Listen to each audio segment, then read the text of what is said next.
Hi guys, welcome to my channel. Before starting, subscribe and like the videos, it really helps. The content from this video are taken from the web novel and manga series of Mushoku Tensei Jobless Reincarnation. Now please enjoy the video.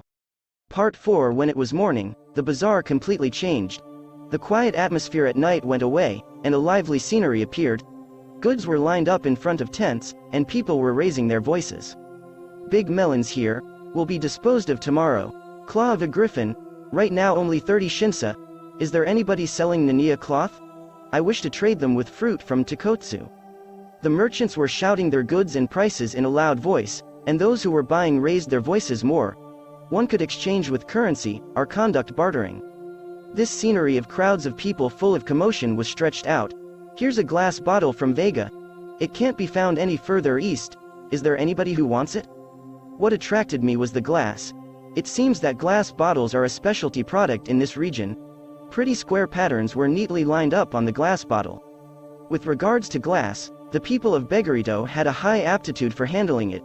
The central continent also had glass, but the glass was thin and rough, and was low in transparency.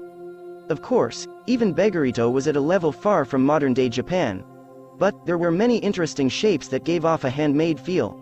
Maybe I should buy one as a souvenir before heading back. Rudeus, we're not here to sightsee. I know. In the midst of this scenery overflowing with liveliness, we began to set out to do what we planned before. First is money. This region's currency is called shinsa. Ever since coming to this world, this is the first time I heard of this currency. It felt like a fresh reminder. In the central continent there were things like gold and silver coins. Though, the shape doesn't change. It was just a round metal plate that had a clumsy pattern engraved on it. When I was with Aris and the others at Eastport, I remembered seeing those at least once. Selling a little of what I had, I obtained a bit of this currency.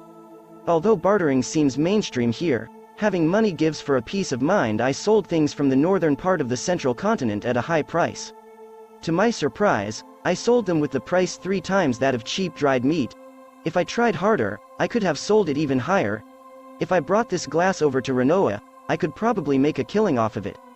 Though it seems like it'll attract attention, so I probably won't do it. For the time being, I presently have about 5,000 shinsa on hand. While I am not sure how much we will need to suffice, yesterday's meal was 3 shinsa. If I have 5,000, this should be plenty. After getting enough money, I gathered information about the Labyrinth city Lapon. I easily gathered information about Lapon. Apparently it's a big city. It seems that Lapon is about a month's trip north from here. It's exactly what Nanahoshi's info said. Once, I tried listening in on the path to get there. While it's a popular route to take a detour around the desert by going through the way of Ngotsu, there have been many robbers recently, so it's dangerous. If you're a smart merchant, you'd cross the Ucho Desert. From a landmark in the east, you'll arrive at an oasis if you head north, then from there head west along that path. Then when you see the Kara mountain range, head north while facing the left mountainside and you'll reach another oasis.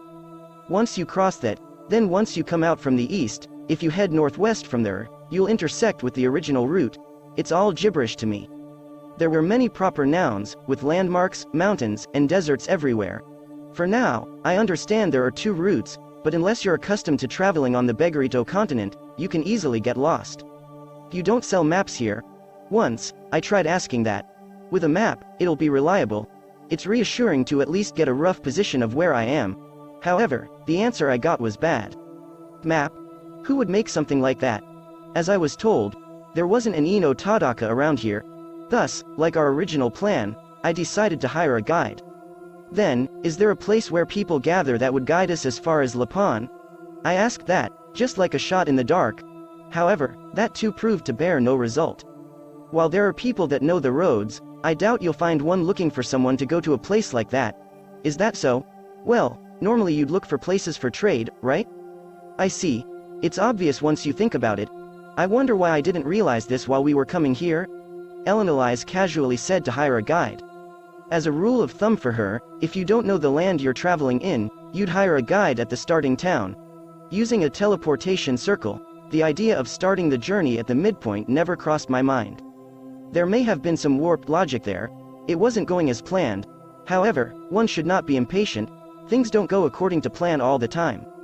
It hasn't even been 2 weeks since we started on our trip. Once you think about how it normally takes about 1 year to get to this point, We've progressed far too well. In times like these, what would you do, Elinalise? I'd just break through with my own strength. But, to be honest, I'd rather not go through another desert. Of course. So, what are you going to do? Let's see. How about looking for someone that is planning on heading towards Lapon? That seems good, let's do that. Aisha clung onto caravans and was able to travel really quickly. I'll follow her example. Then again, it's not like we're traveling quickly, more like getting directions from place to place. Do you have an idea of where merchants heading towards Lapon would be? Just like guides, there wasn't anybody recruiting for guards either. But, Elinalise is an S-class adventurer, and I am a Saint-class water magician. Thinking that, I continued investigating. It seems not many merchants here want to go to Lapon from here. They seem to normally head towards the city in the east named Kinkara. However, it's not like there wasn't anybody. Lapon was called a labyrinth city, and there are countless maze dungeons surrounding it. It's a place full of magical items. People stock up on magical items there, then head to another city to sell them at a high price. There were merchants that did that type of trade. Those merchants carry a magic stone or magic crystal from the southwest, passing by here, then heading towards Lapon. But, I don't know how long it'll be to get there. I mean, I'll definitely pass by there within a few months or so. Hearing that, I felt a little uneasy. If that's the case, it'd be better to stick with other merchants heading east. If it's a trade hub, we can hire a guide there. Thinking that, we continued to look around. While there were many merchants heading to Kinkara, not a single one was going to Lapon. Maybe it's best to go out of our way to Kinkara after all. When I was starting to think that, we got a result. If you want to go there, you should seek out Master Garubin. If I remember, he should be around the tents on the west side of the lake.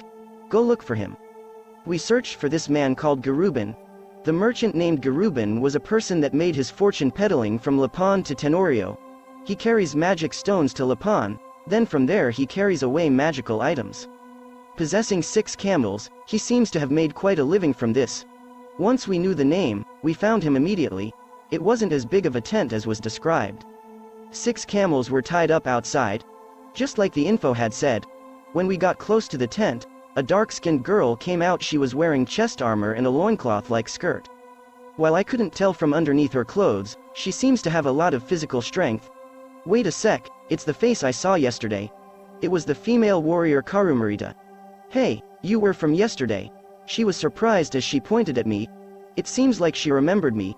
It seems the man with a small group that we saved yesterday was Garubin. Saving people creates good opportunities.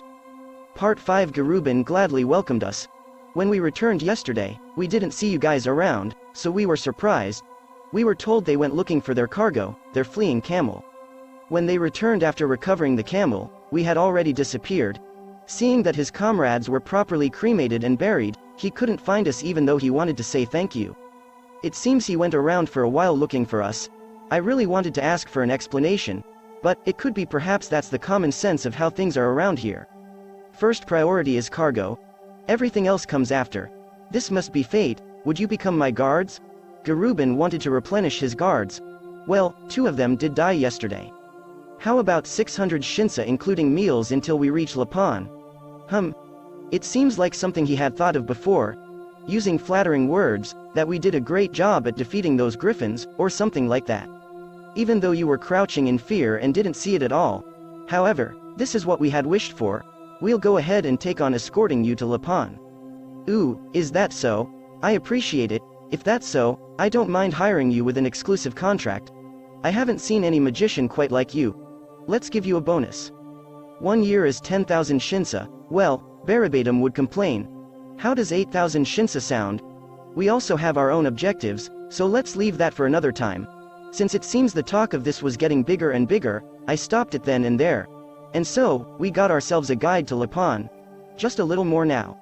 That's it guys, thank you for watching. Subscribe if you want more and don't forget to like the videos.